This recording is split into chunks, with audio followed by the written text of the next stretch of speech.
જય રામદેવ મિત્રો, 30 દિવસના વ્લોગનો આજે આપણો દિવસ છે 4। આપણે નાહી ધોઈને તૈયાર થઈ ગયા। તૈયાર થઈને આપણે સીધા આવી ગયા બારે।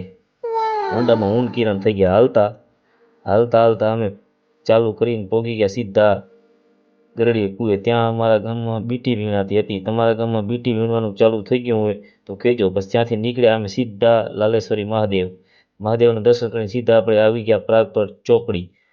પ્રાગપર ચોકડીમાં આ શું બને છે, રાપરમાં જેટલા રહેશે એ બધાને ખબર છે, પણ આ શું બને છે હજુ સુધી મને ખબર નથી પડી। કેદું બે વર્ષથી આ બને છે, કોઈને ખબર હોય તો આમાં કમેન્ટ કરજો। ત્યાંથી હાલીને સીધા અમે આવી ગયા દુકાને।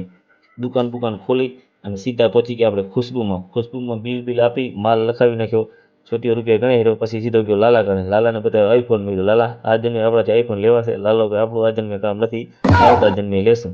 વાતું કરતા ત્યાં મળ્યા અમે સીધા આવ્યા મનસુખ કાકાને મળીને સીધો આવી ગયો અંદર। પછી પીધી આપણે ચાય પીને સીધા આપણે નીકળી ગયા સાવલા દવાખાને। ત્યાં હરેશને ચડતા હતા બાટલા।